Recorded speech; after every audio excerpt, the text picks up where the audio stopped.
Hello and welcome back to the channel, everyone. Today we're going to be talking about Deep Rock, and today we're going to be talking about the Warthog auto shotgun. We're going to be going over its overclocks, what they excel at, what the Warthog in general excels at, and also a good secondary to take with them for a general purpose. There are many options more than what we won't be discussing in this video. Those will be saved for specific videos when we go over each specific overclock. If you've seen the other videos in this series, you'll know exactly what we're talking about. So first up, the Warthog auto shotgun is kind of in a weird spot in terms of overclocks because we only have 5 of them. So our very first one we're going to talk about is called lightweight magazines. This one increases our ammo, and it also increases our reload speed. It's a clean overclock that has no downsides whatsoever. This one's a really good overclock in general, and just like most clean overclocks, you can kind of build the shotgun however you'd like, as well as take a secondary with whatever you'd like. So for this shotgun, I have it built like this. So we're going with increased rate of fire in tier 1. You could go with magazine size there too. I usually don't go with the extra magazine size in tier 1. I like the faster rate of fire a little bit more, but both are great options. Tier 2, all of these are really good options. You could take extra ammo if you want to be super ammo efficient, extra pellets if you want more burst damage, or tighter choke if you want some longer range. That's why I decided to take on this particular build, but all of them are really good. Tier 3, we have recoil reduction, faster reloads, and extra ammo. I took extra ammo here. This is extra mag size. All of these are good too. You could take the reload speed and have a super fast reload, which is pretty fun with this.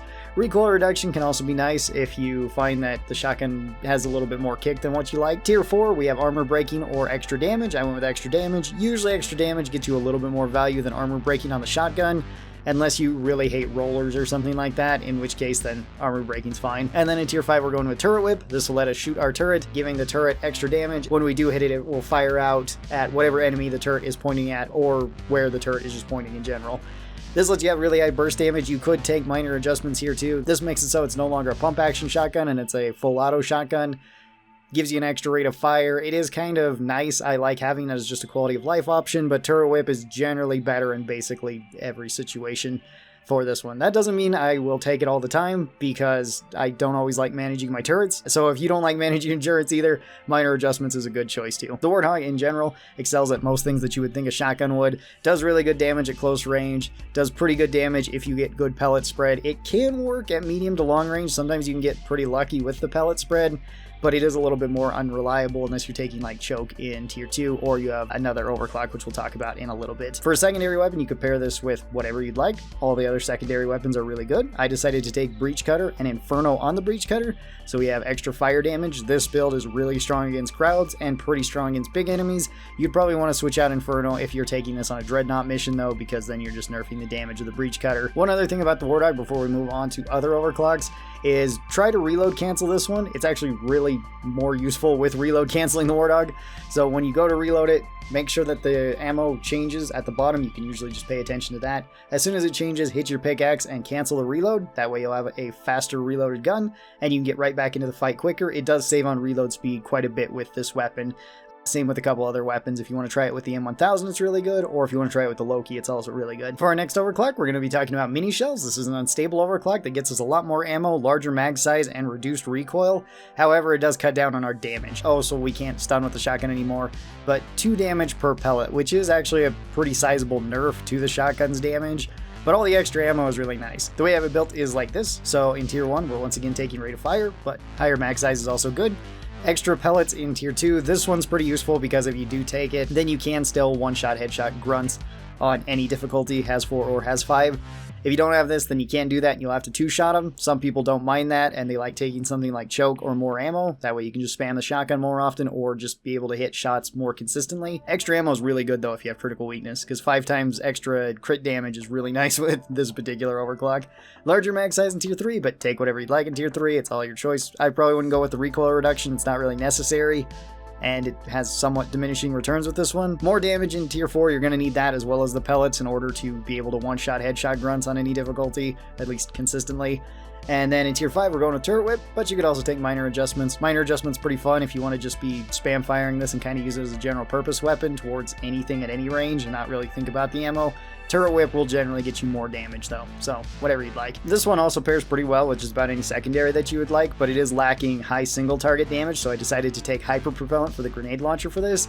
This basically lets you have a sniper rifle that does insanely high damage to anything that you hit with it. So use mini shells to just spam fire at whatever crowds or enemies that get close to you, and then pull out the grenade launcher when you need to kill something really big or something really far away. Our next overclock is Cycle Overload, another unstable overclock. This will get you 1 more damage per pellet, which is really nice. Gets you 2 more rate of fire, but it increases our reload speed slightly, which isn't a huge deal. If you reload cancel, you honestly don't see that much of a difference with it. And you also get 50% increased base spread, so your pellets are not as accurate. However, you do get the most amount of damage and the most amount of damage per second that the Warthog can pump out with this one. So the way I like to build it is like this, which you also don't necessarily need to build this way, but extra rate of fire in tier 1 so we can shoot it even quicker. You could go with mag size here though, that one's pretty good as well. Extra ammo in tier 2 because we can run through ammo with this fairly quick. Extra mag size in tier 3. You could take recoil reduction, that's something I know a lot of people like with this one. Damage in tier 4, and then minor adjustments in tier 5 so we can just hold down the shotgun and just spray it into something.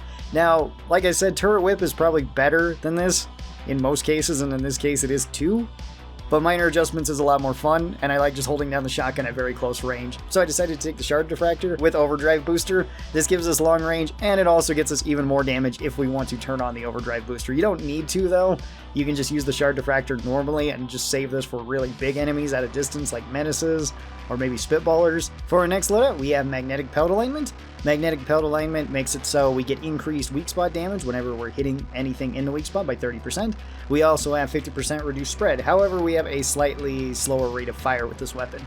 That's okay though. I'm going to be taking extra rate of fire in tier 1 so that we can get back up to a higher rate of fire. Extra ammo in tier 2 because we could use that, but anything is good in tier 2. You could even stack the choke on it, which sounds pretty good, and it has worked fairly well, but honestly I wasn't really in need of it. I feel like the pellets or the extra ammo is generally better. Extra mag size in tier 3, again, pick whatever you'd like in tier 3, they're all good. Extra damage in tier 4, and then minor adjustments in tier 5.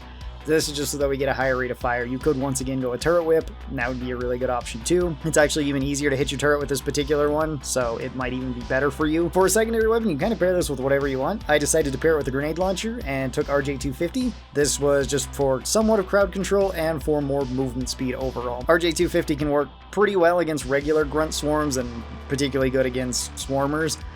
Doesn't do incredibly well against the guards and the slashers. Takes a little while to kill them, so you could swap this out with something for more single target damage if you wanted, or more crowd control if you wanted, or just something to specialize somewhere in there. It is fairly flexible. And then for our 5th and final overclock, we have our clean overclock stunner. This just increases the chance of stunning enemies with any of the shotgun pellets, which is really nice. It actually counts for all of them. And whenever we do stun an enemy, when we shoot it with the shotgun again, we get 30% more damage towards it. We don't necessarily have to be the one to stun something. If anybody else stuns it and we start shooting it, that also works. The way I have it built is like this. So going with extra rate of fire in tier 1, extra ammo in tier 2, larger mag size in tier 3, more damage in tier 4, and then turret whip in tier 5. Same way that I built the other clean overclock. Again though, since it's a clean overclock, you could really build it however you'd like. There's not really a wrong way to build it. All of these are pretty good on it. I decided to take it with feedback loop on the shard diffractor. This will give us some more crowd control, which we don't necessarily need, but it will give us some long range ability. And that way we can pick off things like spitters, menaces, spitballers, anything like that. Or we can just use it for grunt crowds that are kind of at a distance longer than what we feel comfortable with a shotgun with. Thanks everybody for watching this. I hope you guys enjoyed it. And if you'd like to see more of these type of videos, there should be a video somewhere over here, I think. Click on that and go over there, and then you can watch all of them that I've made so far.